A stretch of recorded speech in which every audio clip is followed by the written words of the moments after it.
Hey there, Pacers fans. Welcome back to Utility Sports and fans of course, just the NBA draft in general and the NBA as a league.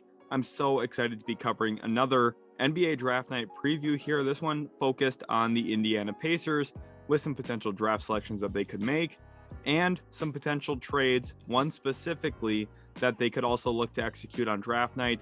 I'm really excited for this video. The Pacers are a team that I think gets undercovered from the national media. They do not get enough love. And this is a really important draft for the Pacers. We'll talk more about that a little bit later on in the video. Make sure you guys are subscribed to Utility Sports for more content like this in the future. We're also going to be live streaming during the NBA draft, which is a perfect opportunity to tell you to stop in. This video is coming out the same day I will be live streaming, not only during the NBA draft, but the entire day of the NBA draft. So if you're looking for NBA content on the day of the draft, this is the place to be. Come stop in the live stream. Say hi, tell me you came from the Pacers video. I'd love to hear from you guys. You can come after this video, you can come right now, finish this video later, whatever you want to do. Just please stop in, say hi. Would love having you in there for the NBA draft day. I'm so excited for it. It's honestly crazy that it's here already, even though I've been covering it for about 9-10 months already now at this point. It's here and I'm really excited for it. So make sure you guys stop in for that. Leave a like on this video as well. And let's get to a video preview here on the Pacers, what we're talking about today. Well, we're going to talk about the Pacers draft selections, potential targets at each spot. They do have 3 selections this year. Pacers draft night trades. Do they move up? Do they move down? What would they look into? And then also the direction of the franchise. We're going to talk about where I see the Pacers headed after this draft. And that's a really complicated and complex question that is going to take me a little bit of time to unpack in the video, but I'm really excited to get to that because it's really an important draft, again, like I said, for Indiana. Moving on to their actual selections, they have pick number 6 this year. They have pick number 31 and pick number 58. Pick number 6 is the one that's really worth highlighting here. Of course, 31, they did a good job in that Karis LeVert trade getting that selection, and 58, another second round pick. Maybe you find a gem there at that spot. But 6 is really important. This is the first time since 1989 that the Pacers have had a pick in the top 9 selections. We know how important winning is there to ownership, but the biggest importance for ownership there in Indiana is to not be bad and to sell tickets. That's really their MO, and it's rare to see Indiana up here. This is the first time in my life that they have picked in the top 9. The last time they picked in the top 10, they selected Paul George. So they do a good job up here when they're up this high. They're just rarely ever here. So I'm excited to talk about them as a team that is going to have a top 6 pick this year in the class. And honestly, there's some exciting players on the board for them at that spot. When you look at some of the options, I want to hear your guys' favorites out of these options here. You look at a guy like Ben Mathurin, who's a wing player in this league. And I really liken him a lot to a player like Tim Hardaway Jr. and maybe a little bit of Mikal Bridges in his game defensively, not to the level of Bridges, but I think could maybe be an impact player and an on-ball defender at the next level, which would be highly valuable for Rick Carlisle. Tim Hardaway Jr. played his best brand of basketball under Carlisle, and I think the same could be true here for Mathurin, who is an athletic wing, really fluid hips, which is why I liken him a bit to Bridges, but he's got great elevation in his jump shot, very similar to Tim Hardaway Jr. He's really good as a shooter off the bounce, again, similar to Tim Hardaway Jr. He actually surprisingly struggled as a catch and shoot 3-point guy, only shooting about 31% on those opportunities, but I would expect that to translate better than that percentage indicates. He's a good shooter, shoots on all 3 levels, can get to the rim, finishes well through and around contact, and he's very fluid. Again, I have to put the emphasis on the word fluid because I think he's just one of the most fluid players in the class. And that's a really good thing to be. And I think at 6, that's probably the start of his range on draft night.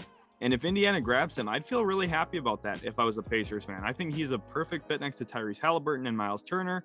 And you get a good athletic wing, similar to what they did with Paul George. Now, will Mathurin be PG? Probably not. But I think he's going to be an impactful player still at the NBA level. Forward Keegan Murray here, I'd be surprised if he's on the board at 6 for them, unless there's a couple of trades that go down that maybe open up that positioning. But Keegan Murray, if he's there, I would look for Indiana to take him. He's a reliable power forward who I think would fit really well next to Miles Turner. AJ Griffin, if Indiana wants to add more shooting off the wing, which they really could, Rick Carlisle values a lot of shooting on the floor. AJ Griffin's one of the better options. He shot about 47% from 3 this past year for Duke. and about 50% on catch and shoot scenarios. He's a really good marksman, three-point shooter. He's very pro-ready with his escape dribble. And the fact that he's just a flat-out good basketball player with a good athletic profile makes me think that AJ Griffin could be a nice selection here, even as high as pick 6. They'll probably go a little bit later. I'd be surprised if the Pacers do take him, but he'll at least be on their radar. Then Shaedon Sharpe, probably the most intriguing player in the class to most. For me, I really like his athletic profile and shot creation potential on all 3 levels. He and Ben Mathurin are very similar type players to me. Shaedon Sharpe, a little bit more of an unknown, but maybe a little bit higher ceiling. He's a better athlete than Mathurin vertically, probably a little bit more talented defensively as of at least right now in terms of the actual playmaking aspect of things, jumping passing lanes and such. I think he'll be very impactful at the NBA level. With more floor spacing, he'll really thrive. And then Dyson Daniels, kind of a dark horse for this number 6 pick here.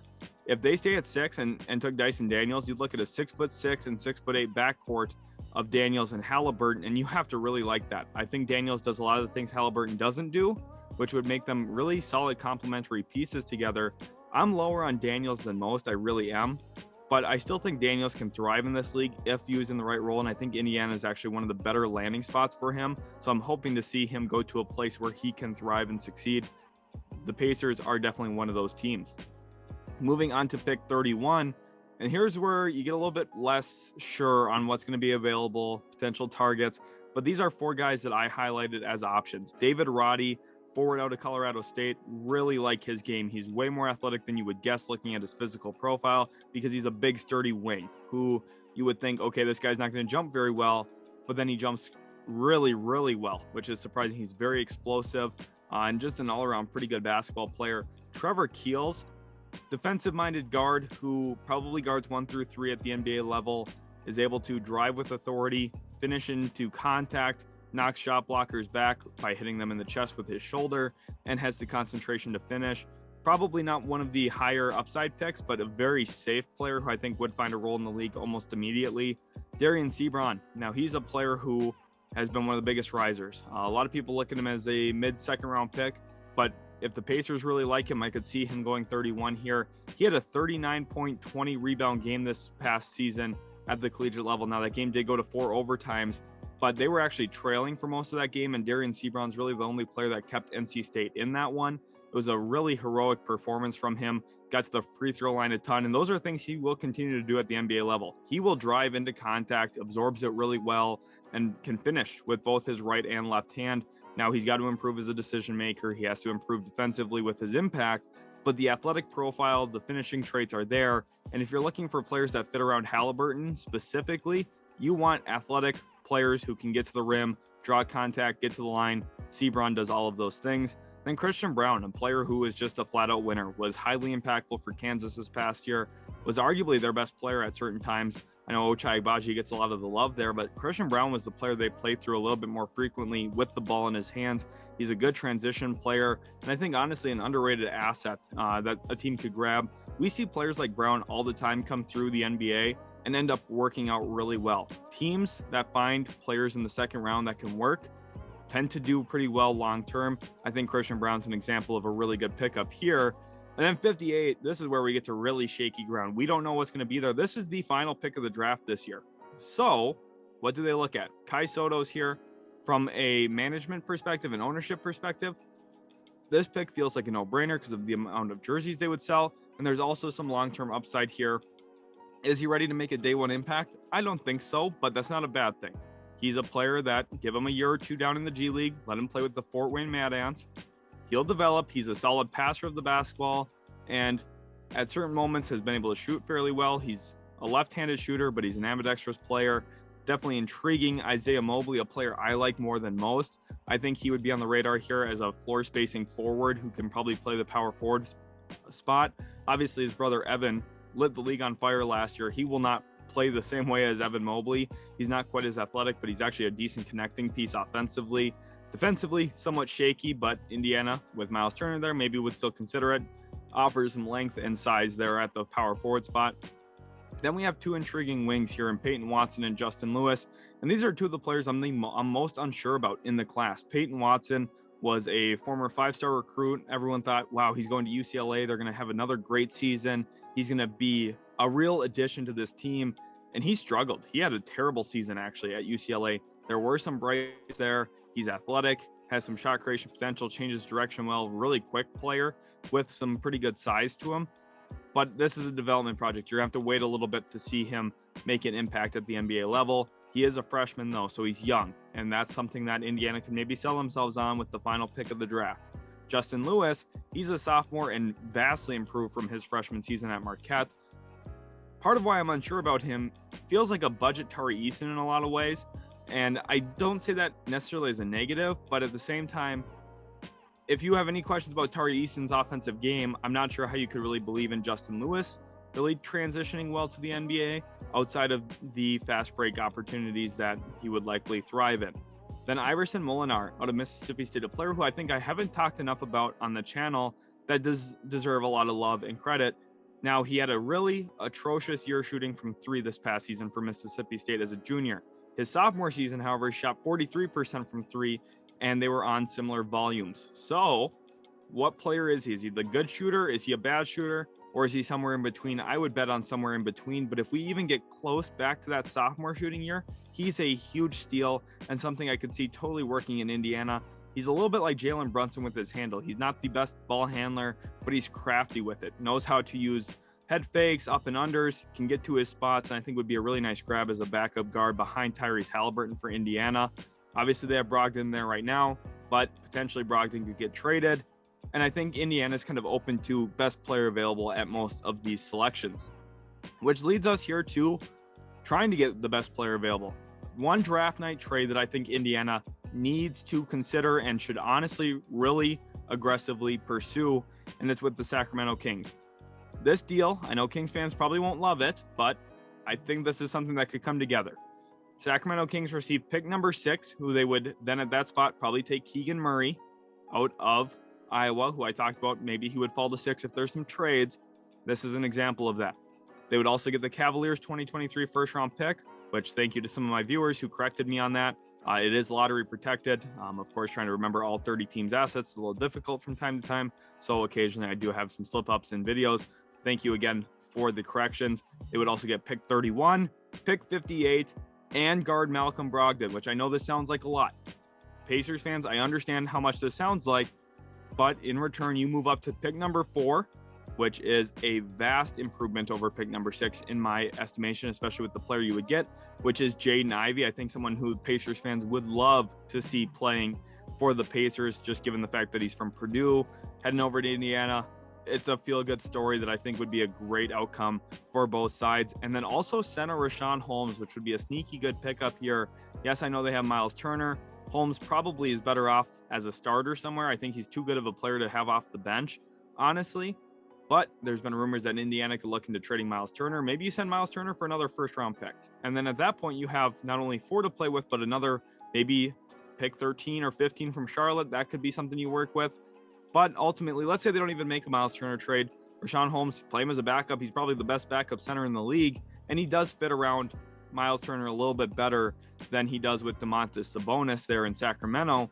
And the nice thing about Richaun Holmes, he has elite chemistry with Tyrese Halliburton. Those two players shined together in Sacramento. A big reason why Richaun Holmes was so successful there, especially in the last couple of seasons, was Tyrese Halliburton, specifically in the pick and roll game. Anyone who watched Kings basketball knows how good Halliburton was at delivering the ball about 10 to 12 feet away from the hoop to Richaun Holmes, and he would hit his little push shot, which is a very unique, rare shot for a big to actually utilize. Richaun Holmes does it better than any big I've ever seen play the game, and Indiana would get a lot better, not only with Richaun Holmes there, but Jaden Ivey to me is the number 1 player in the class. I think he's the most talented player. He's the guy I would draft number 1 overall if I was picking, because I think he's the guy who has the best chance of becoming a superstar and at least the best chance of becoming a star. Those two qualities in him, the fact that he's a lead guard and someone who, had he been given more spacing at the NBA level, which is why I think Miles Turner is such a perfect big for both Halliburton and Ivy here, because he can do a little bit of both as a screen and roll guy, but also step up behind the 3-point line, knock it down, and is a good rim protector. I think Ivy, with an open floor in front of him, try and name 5 guys in the league who can stay in front of him possession after possession. there aren't 5 players in the league that can guard Jaden Ivey one-on-one. That's just not the reality.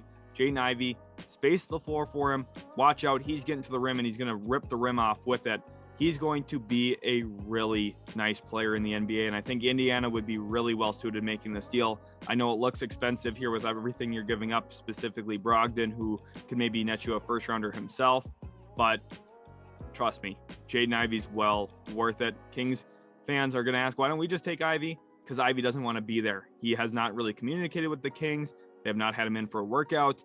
The Kings seem to be off of Ivey a bit. If the Kings don't trade pick 4, they're going to take Keegan Murray there. I'm telling you right now, that's going to be what I mock finally in my pen and paper mock. And I think ultimately the Kings will not draft Jaden Ivey, which I myself am personally really happy about because I love Jaden Ivey's game and I did not want him to go to Sacramento with Fox and Sabonis. Pacers fans, thank you so much for watching. I want to talk about the direction of the franchise here a little bit too, real quick. This draft is honestly going to define Indiana basketball for the next decade. It really is. And I know that sounds like an exaggeration. I know that sounds really extreme. I'm telling you right now, though, it's not. It is not an exaggeration. It's not hyperbole. This draft is so vitally important for Indiana because, and Pacers fans know this, because of what we talked about at the beginning. This might be the only time they have a top 10 pick in the next decade again. They do not want to tank. They don't want to rebuild. They want to be competitive, even if that means having the 13th pick every year or the pick at 15 every year. First round exits are a good thing in Indiana, and I don't blame them. They have competitive basketball. They've been a competitive brand for the last 25 years. That's awesome to see.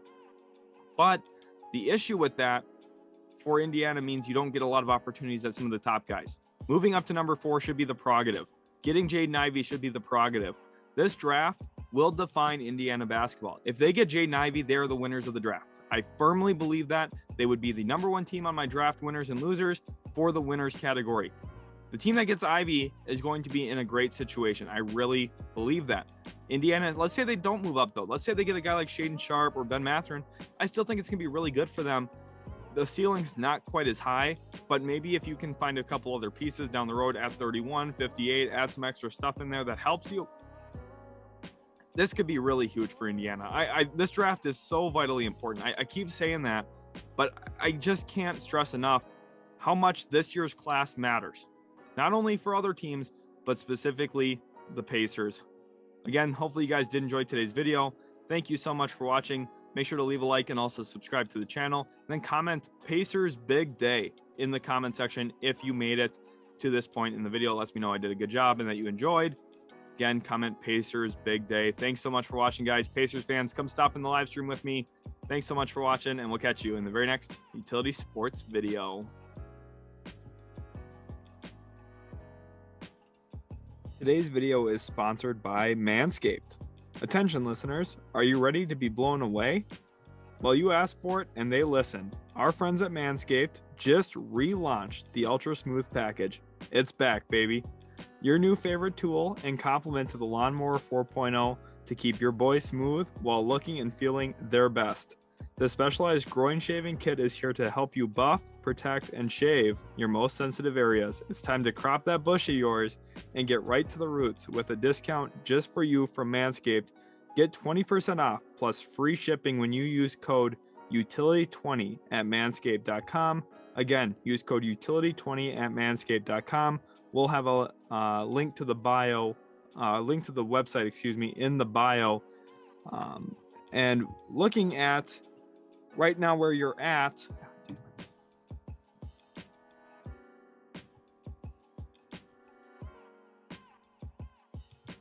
it's time you treat yourself. You deserve it. After Mother's Day, gentlemen, it's time you treat yourself.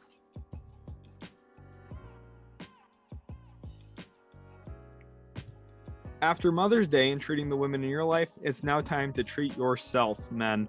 You deserve it. Pick up the Ultra Smooth package at manscaped.com and use code utility20 for 20% off plus free shipping.